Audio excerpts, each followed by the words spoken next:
All right, all right. Hey, welcome to another episode of Deal Makers. I'm your host, Sean Katona, joined by the wonderful dynamic duo, Team EggMan. That is Michael Achtman and Jennifer Eggert. Very excited to dive into today's subject with you guys. I've got a couple of deal makers, machines actually. They've been very busy around Greater Phoenix in retail. We're going to be talking about the future of retail and shopping centers today, active tenants that they're working with, and then categories that they see growing a lot right now. And we've got some time for Q&A, your questions, your comments, your feedback. So if you're joining us live, please make sure to say hello, chime in, be part of the conversation, engage. If you're watching this on replay, invite you to do that as well. Jennifer and Michael, I'm sure I can count on you guys to help cover some of the questions that might come in either during or after the fact. Thank you guys for jumping on today. Glad to be with you. I know, Michael, this has been months in the making. We were thinking about doing it live at the shopping center convention, but glad to be here with the whole EggMan team today. So thank you. Yeah. First and foremost, thank you for having us. Happy to join you this morning. You have been persistent, that is true.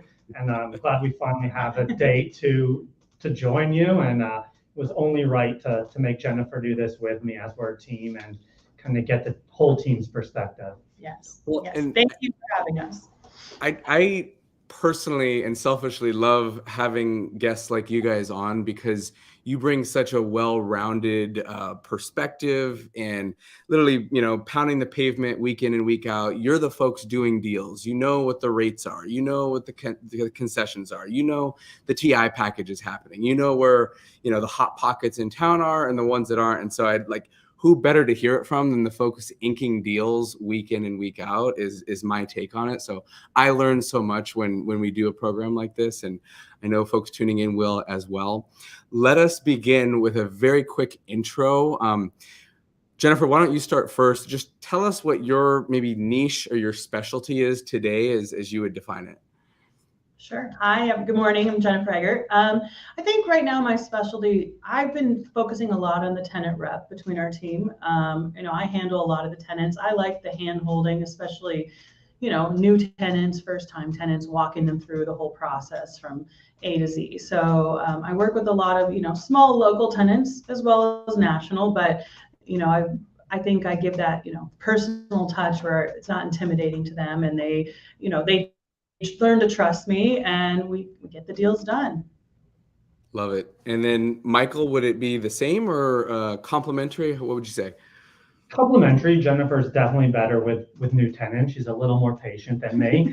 I do more on business development, getting new landlords to work on, bringing in new properties. So that's kind of more of my focus. And it really kind of plays out with each person who kind of runs point on it. We like to joke that Jim's a big ASU fan. I'm a big U of A fan in this market. Everyone seems to have an allegiance. So based on your allegiance, it's kind of who's going to run point on that project. Who you're going to get to play. It's decided by the alma mater. I get it. Okay. Yeah, it's not always our say. No, but I'm doing more business development and landlord side, and Jen's running a lot with our tenants.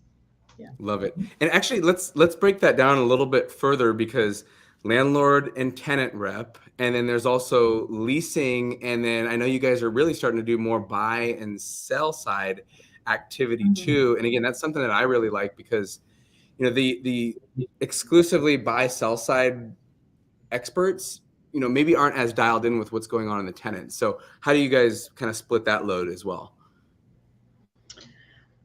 I mean, I don't think, as far as on the purchase side, I mean, I don't know if it's as defined, I guess. We worked with a lot of buyers and sellers. I think that's been kind of 50-50 over the last year or so.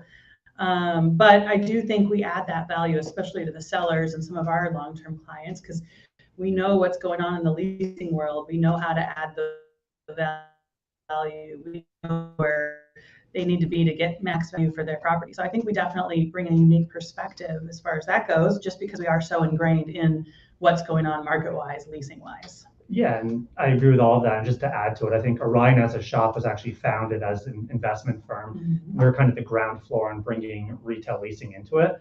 So having that background with our principals to mentor us on that investment side, then having that knowledge of being at the property week in, week out, growing those relationships, I think it's just a really unique and special knowledge we have when we represent on the sales side.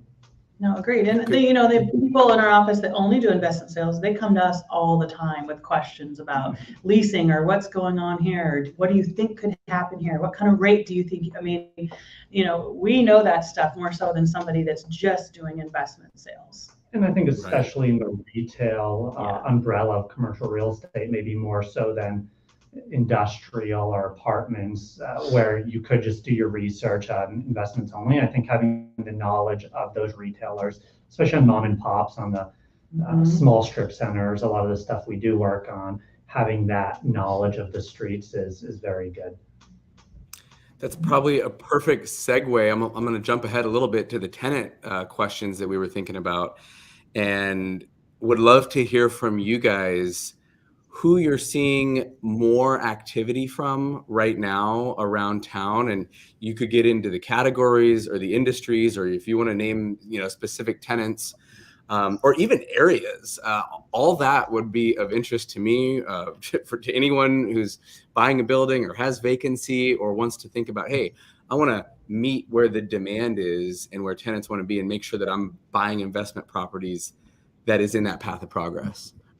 Sure. Do you want to go? Well, I'll say, I think the number one thing that I'm noticing, and which, coming out of this like post-COVID world, people wouldn't expect, but I think Arizona is a different market, is restaurant groups. There are so many restaurants, QSR, any of that are coming, brands that are coming from out of state, especially California, that they want to be in this market. They see how we fared through, the pandemic, and restaurants are coming out for the most part stronger than ever. I think everyone thought there'd be this influx of vacant restaurants that didn't make it. And yeah, there were a few of those, but I don't think those were necessarily COVID related issues. I think those are operational issues. But we have so many tenants looking for restaurant space, or new tenants that want to be somewhere that, every category is just, you can't find space for them. I mean, it's odd, but I mean, it's exciting at the same time. But restaurants, I would say, are the number one biggest. Agreed. I will add on to that it's smaller footprint restaurants. Well, yes. We're not seeing the 6,000, 8,000, 10,000 square foot restaurants. Anything from 1,500 to 2,500. A lot of drive-throughs. But yeah, Arizona's environment and business-friendly environment and rules are definitely. A lot of Californians always come to Arizona, but we're seeing it at a faster rate than I think we've ever seen before. As long as we're talking about restaurants, we might as well shout out our newest client is a Culinary Gangster. The concept from Chicago just signed their first lease in Scottsdale. So they'll be opening this summer, and they're looking to do 5 more here in town. So a lot of activities. Yeah, and we also have a local chain of Asian fusion restaurants, that Nora Asian Fresh. I think we signed 7 deals with them last year alone. They're up to 11 locations now. Fast growing, QSR, because they rely, on all the delivery stuff too. A lot of these restaurants had to, take that into their business model and realize it's a good thing. Two follow-up questions on that, and then we'll keep going. So you mentioned going from 6,000 or 8,000 feet down to smaller. What is the sweet spot right now in terms of the size? And then do you guys even want to cite or plug the specific site criteria that you need for either of those two users? Sure. Well, I mean, I think it depends. For a QSR user, is going to be under 2,000 square feet, probably like 1,500 to 2,000, maybe up to 2,400. For sit down, where traditionally they were like 6,000 plus, they want to be around that 4,000 square foot number. It's just more manageable. They don't need as much staff, and they can make it work and still be very profitable. So I think that's kind of more the sweet spot where, like the claim jumpers of the world, which were, 14,000 square foot, massive restaurants. I mean, those are all gone now. That's just not, it doesn't make sense to pay rent on something like that anymore. You can't staff it. Smaller restaurants, our biggest issue for a lot of our restaurant tenants is staffing. They could expand at a faster pace, but they can't staff them or train them fast enough. Yeah, that is the one thing, I guess, holding back maybe some of the restaurants, but is staffing issues. As far as that goes. But as far as, we have one former restaurant, which it's becoming harder and harder to find, down in Ahwatukee at 48th Street in Warner. It's 3,600 square feet. Great neighborhood area, Ahwatukee. The landlord's willing to give a large TI package. Be great for breakfast or, anything really. We have no food use in the center otherwise. So, but the landlord's also willing to convert it, because another big category is fitness. A lot of these small group fitness uses are back, and there's a lot of different hot works and all the Pure Bar and Pilates and yoga. All of those uses too are very, very hot right now as well. Would you say food and fitness probably the top two? Would there be a third or a fourth that you'd throw in there? So on the tenant side, the other third category we represent is Banfield Pet Hospitals. People love their pets. They spend a lot of money on their pets. It's, once again, internet resistant. You're not going to take your pet to a vet online. So they're active. The hardest thing for that is in America in general, not just Arizona, getting vets. There's a shortage. So they can't expand as fast as a restaurant. You can't just teach someone to serve or be a cook. So we're kind of hampered on expansion plans based on being able to get vets, but great tenants, great financial. So yeah, I would say along with them, it's vets and medical. So they, they call it med retail now. So that's another big category. Dental, anything dental, medical, physical therapy, all of that stuff has gone into the retail centers now versus traditionally being more in an office setting. Right. Okay, I love it. Those are terrific, and I think, like, you guys brought up a great point. All rather internet resistant categories, and so investors buying those for durable income streams probably have a lot more confidence with those as their tenants versus maybe some of the relics who haven't adapted to consumer habits these days. Let's transition over to the other kind of big question. I think this is one to dissect, is the trends that you guys are seeing in retail shopping centers right now. And I'll let you attack that however you see fit. I'm very curious your take on it. Jennifer, you want to start, and then we'll go over to Michael. Yeah, when you say trends, so there's a lot of activity, especially in Phoenix lately. The vacancy rate is down, so we've had a very active market. But once again, the trend is a lot of restaurant users, a lot of fitness. You're not seeing the soft goods users so much in the small scale. The bigger ones like the TJ Maxx's of the world, the discount retailers, those are all doing very well, and those are expanding a lot. But that's more the big box thing. We have seen still some contraction in different big box retailers here locally, downsizing their store count and going a little bit more online, like Bed Bath & Beyond, Staples, those sorts of things. But in the smaller retail category, it's very, very strong. Big boxes for a while, the trend was gyms were taking all those former grocery or whatnot, and that's still happening a bit. Gyms are back and pretty aggressive. There's a few very active brands here in this market, like EOS and Planet Fitness.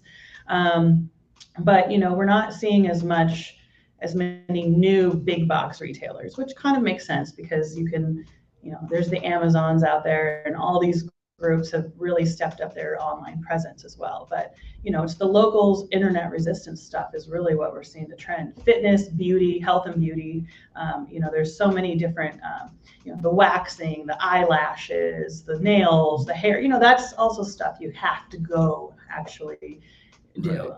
So that's really the trend right now. There might be like the grocery store, but they're not building as many big boxes, or because there's just not as many users out there right now.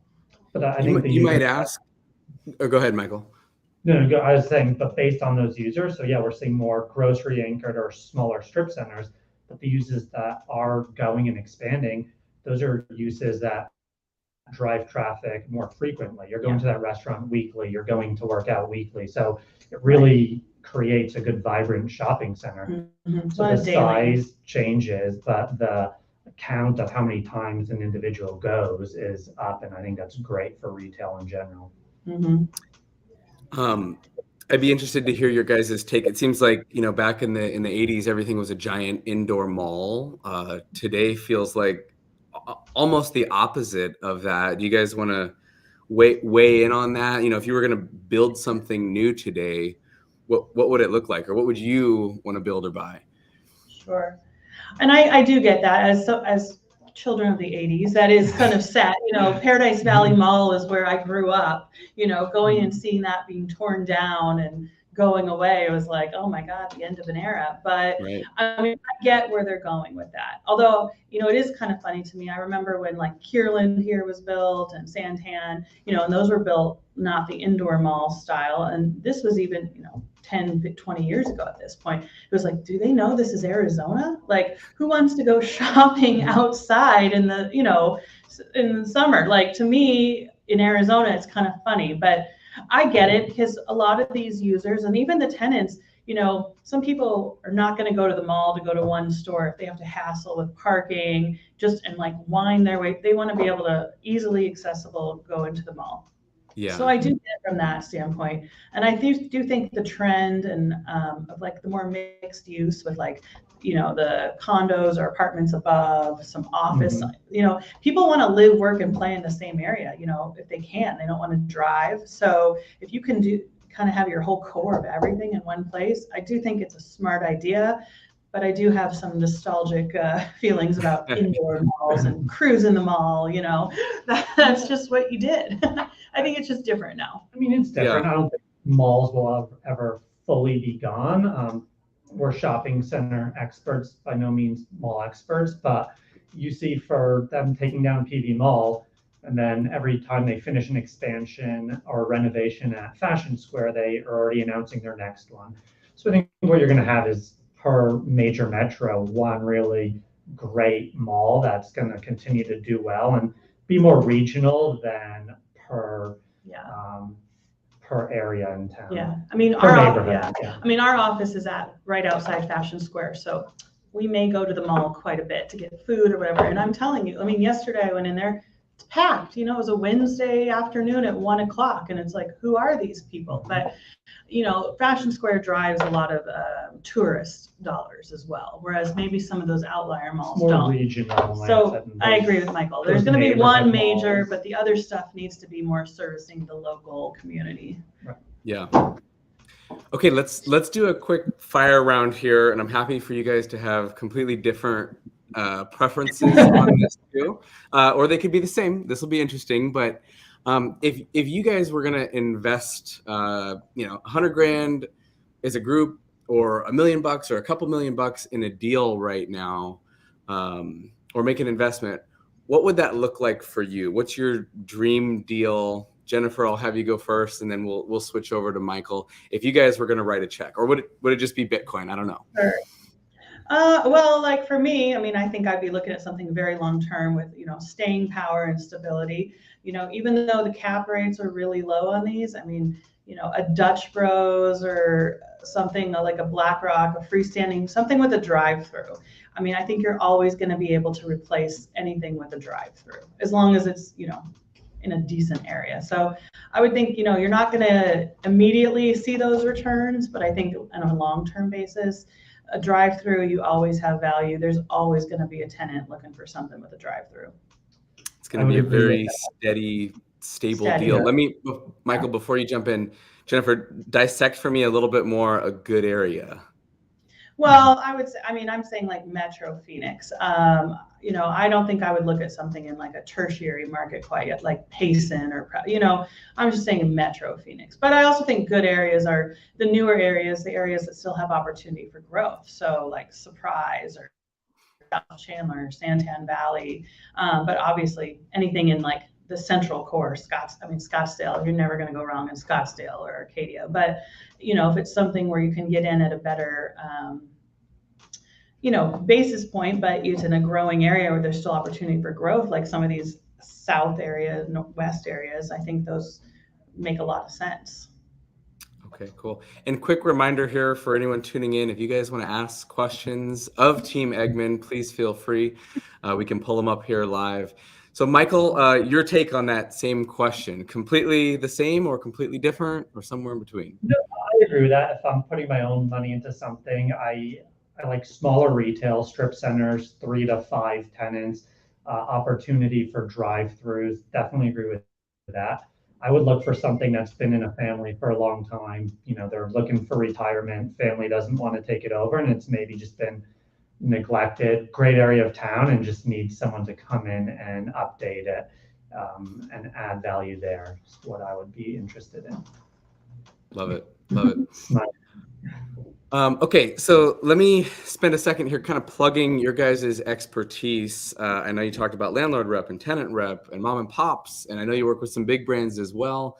For folks out there in the universe listening to this, or someone who might know someone, who should reach out to you guys for what? Is there a neighborhood or a niche or something where you say, hey, like we feel very confident that we can do, you know, as well in this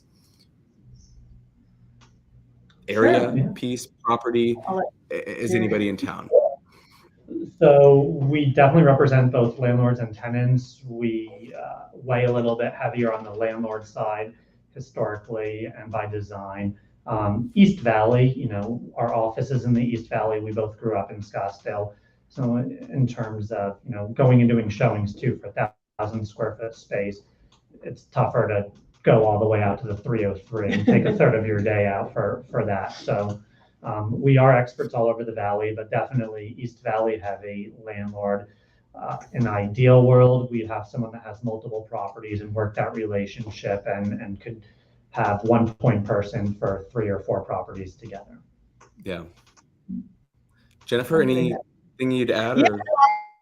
East Valley, I mean, Scott, you know, especially the areas we live. I mean, I've lived here for my whole life, and Scottsdale, Tempe. I mean, I pretty much have my finger on the pulse of everything going on for the most part in those areas. So we're really strong in those areas, and the East Valley. We have property in Surprise. We have property in Payson. I mean, we're not, if it's a property that, you know, we see has some potential, we have a good rapport with the owner. I mean, we're happy to talk with them. And we'll take on these projects. We'll take on stuff that's, you know, not sexy either. We've got, you know, we know if it's something, and we'll be very honest, if it's something we can service well or not, you know. No, I think something we pride ourselves on is we're at the point in our careers, thankfully, where we don't have to grab everything just to grab everything. Right. It needs to be a fit. And if we don't think we've got the bandwidth to take on a property at that time, we won't. If we do, and we see that we could add value to that property and we get along well with the owner, we're looking for all those things. We want it to be a win-win. You know, we work closely with our owners, so we want to get along with them all. Yeah. And let me ask a little bit more about your guys' dynamic together, because a lot of folks kind of lone wolf it, or they're part of like a monster team, but you know, you guys collaborate on almost everything. Is that right? And like, what's that look like? What are the benefits to your tenants, to your landlords, in that respect?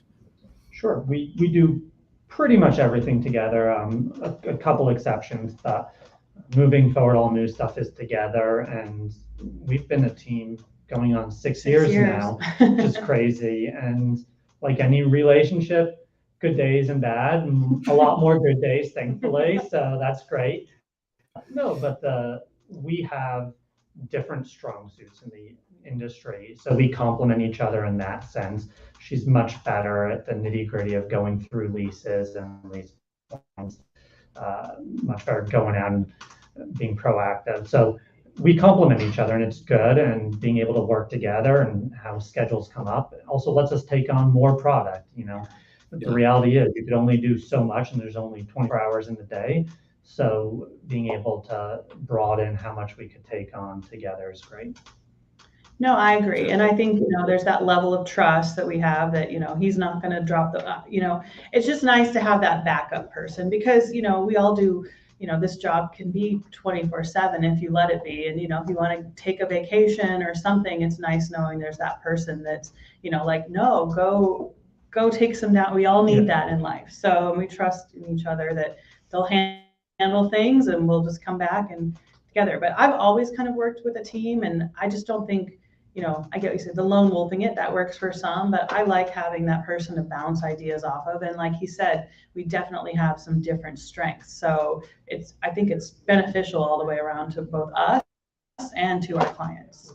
Yeah, couldn't agree more. I know I feel like I'm getting 2 brokers working on my inventory for the price of one. And I want you guys to take vacations and get recharged, but still have the tours happening and the calls, being returned to the tenants and all that stuff. So I like the setup a lot. I can advocate for it.